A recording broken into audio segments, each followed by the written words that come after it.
and welcome back. Today we are diving into the McKinsey Solve Game, a unique tool used by McKinsey and Company to assess candidates in an exciting and engaging way. Whether you're preparing for an interview or you're just curious about what the game entails, you're in the right place. So what is the McKinsey Solve Game all about? The McKinsey Solve Game is an interactive assessment designed to evaluate your problem-solving skills, critical thinking, and how you approach real-world business scenarios. So today we'll have a look at the full simulation. This is the simulation site. You can see the user interface is really good, and it mimics exactly, well, almost exactly, what you would find in an actual McKinsey game. There are also tutorials at the start. The McKinsey Solve game has two parts.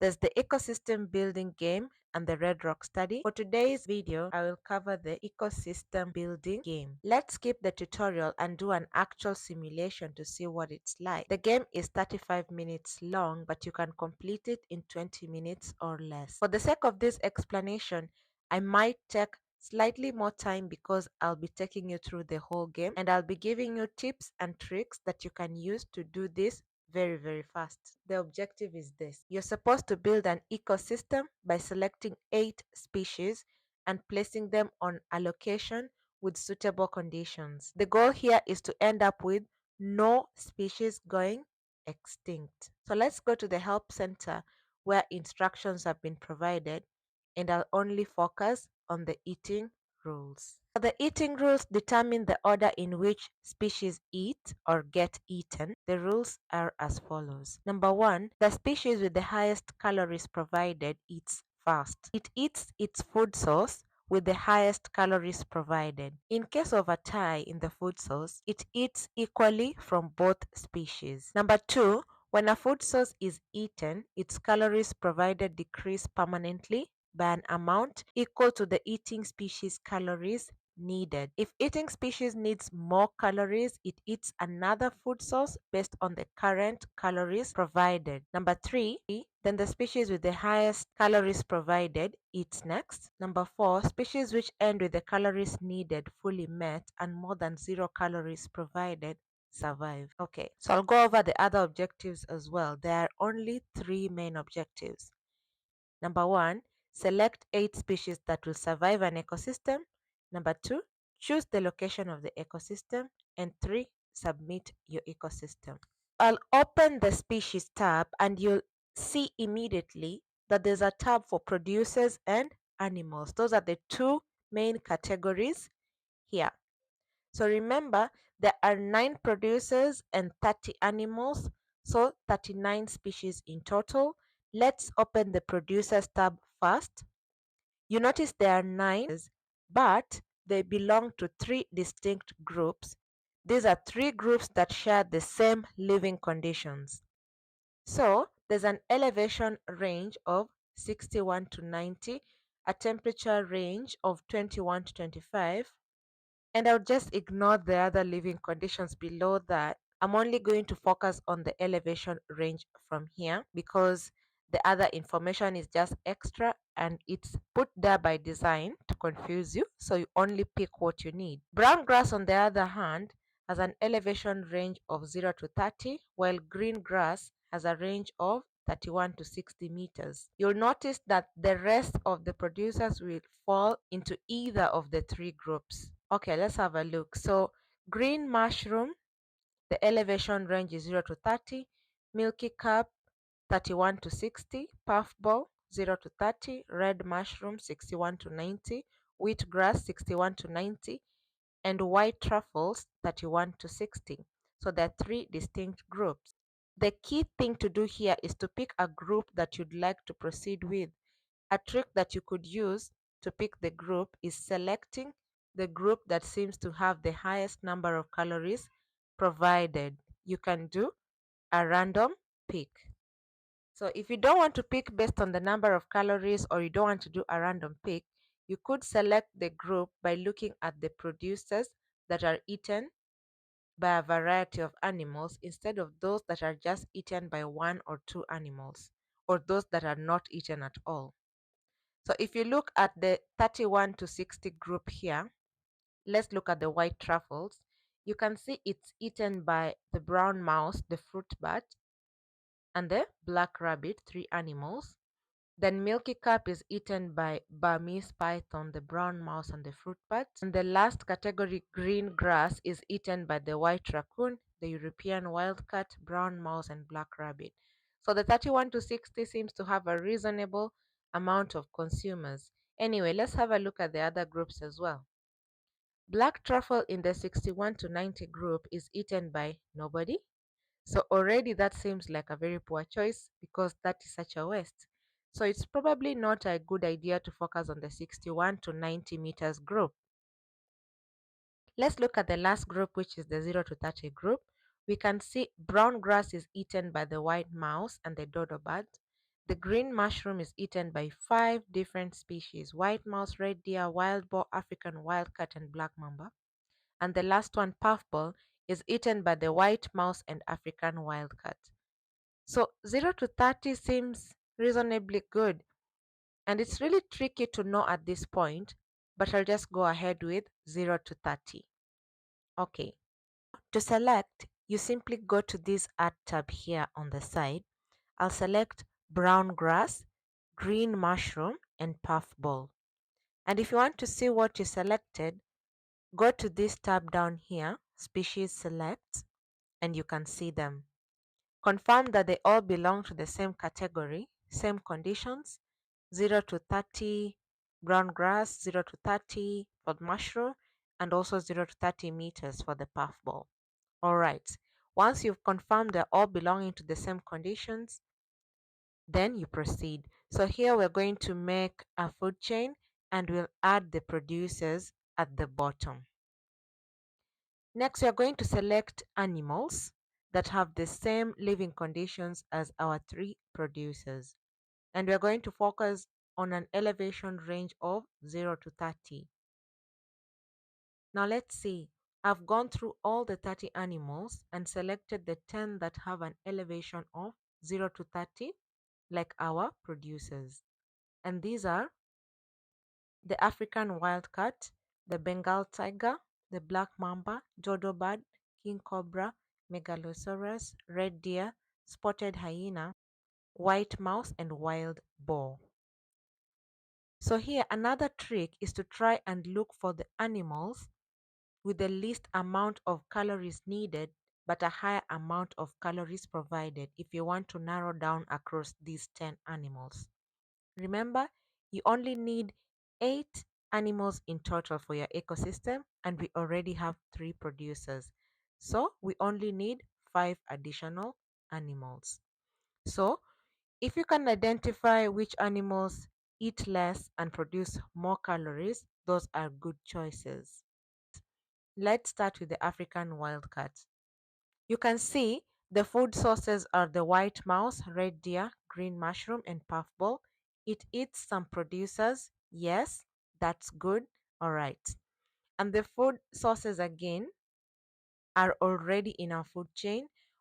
We have the puffball and the green mushroom. So we are going to indicate that it eats those. The other foods that it eats are not already in our food chain. So let's move on. Next, we have the Bengal tiger. It needs 2,350 calories and it provides 3,100 calories. It eats the white mouse and the dodo bird. We still don't have these in our ecosystem. Let's try and move on. We have the black mamba next. It needs more calories than it gives, more than double what it gives already. Not a very encouraging choice. Then we have the dodo bird that eats brown grass. Remember, we don't have anyone eating the brown grass yet, so we could potentially add the dodo bird at this point. I don't like the fact that it needs about 4,300 calories, yet it only provides almost a third of that. So probably it's not a good choice, but because brown grass provides 5,380 calories, might as well add the dodo bird. Then we have the king cobra that needs less calories than it eats. This is a good animal. It eats the African wildcat, which is already in our food chain. So we have 6 animals. We only need 2 more. Next, we have the megalosaurus. The megalosaurus eats the red deer, but we don't have red deer in our food chain. Let's just leave it for now. Then when you look at the red deer, it provides 900 calories, but it needs 4,850. Really, this is not a very good animal. Let's leave it. Then you have the spotted hyena. The spotted hyena eats the African wildcat and the king cobra. Those are already in our ecosystem. Let's add it as well. Then the white mouse eats just the producers, the plants, the green mushrooms, puffballs, and brown grass. Let's add it too. Now that we have 8 animals, let's see if the ecosystem will survive. So, this ecosystem has an intentional error. Pause here and see if you can spot it. Alright, we have to check the animal with the highest number of calories provided, and that animal will eat fast. Producers don't eat, so we are just focusing on the animals. So remember, the African wildcat here has the highest number of calories provided. It eats fast. So when it eats, it needs 3,650 calories, and it will eat the green mushroom and the puffball. And remember, it must eat the species that has the highest number of calories provided among its food sources. So between the green mushroom and the puffball, the green mushroom has more calories provided, so the African wildcat will eat it. The African wildcat needs 3,650 calories, so it will reduce the number of calories from the green mushroom by that number. So 4250 minus 3650, you'll be left with 600 calories. The number of calories needed by wildcat now reduces to 0 since it has eaten. The next animal with the highest number of calories provided eats next, and that is the king cobra. Remember, the king cobra can eat the African wildcat only, so it will eat 1,650 calories from the African wildcat. So its number of calories needed will be reduced to 0, but the number of calories now provided by the African wildcat will be reduced by 1,650, leaving behind 2,100 calories. The next animal with the highest number of calories provided eats, and that is the white mouse. The white mouse has 2680 calories provided, and it needs 3530 calories. Remember, the white mouse eats all 3 producers, and currently the producer with the highest number of calories provided at the moment is brown grass. If the white mouse eats the brown grass, it will consume 3,530 calories, and the calories provided by the brown grass will be reduced to 1850, which will not be enough for the dodo. See the mistake in the food chain now? So we have to replace the dodo bird quickly so that we do not run out of time. Let's see if we can replace the dodo bird with something else. If we go back to our list of animals, we notice that we have the Bengal tiger. It eats the white mouse and the dodo bird.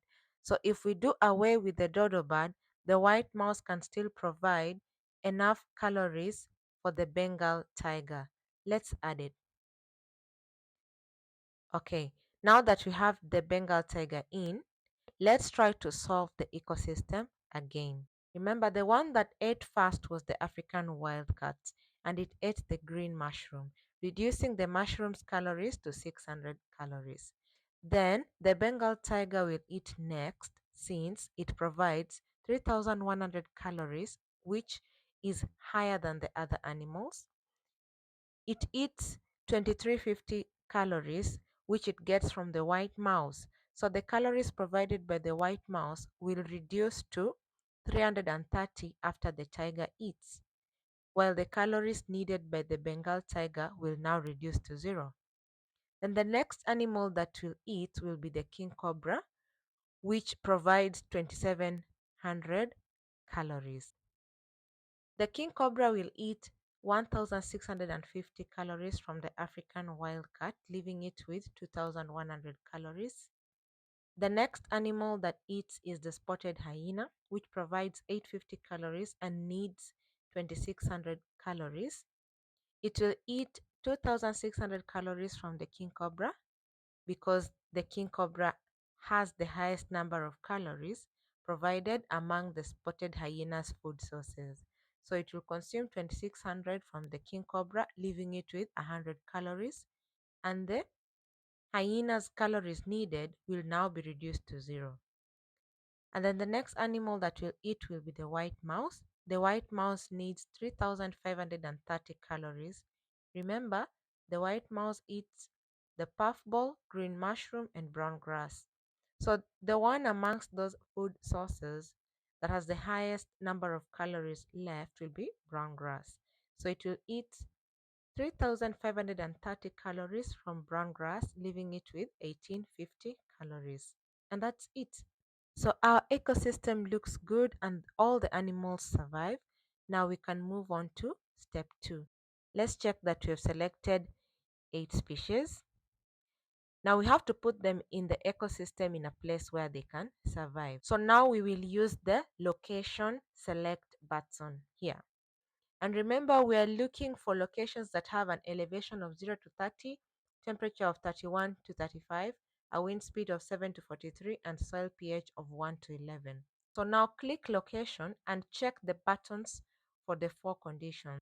Hover your cursor until you identify a location that fits the conditions, then select that location. Remember, on the location panel on the right, as you move across the ecosystem, those numbers will be changing, and you have to pick a spot that falls within the range that is suitable for your species. And this is why it was important to select species that have the same living condition. Elevation needs to be between 0 and 30, so anything below 30 is good. pH needs to be between 1 to 11. So 9.7 pH is good. Oops, I moved a bit. We still have elevation at 24. So that is within 0 to 30. We have temperature at 33. That's between 31 and 35. We have pH at 8.1. That's within 1 to 11. And we have wind speed at 22, which is within 7 to 43. So that's a good location. We have selected it, and now we complete the task. And you can check to find out if any of your animals have gone extinct. In our case, all the animals survived, which is very good.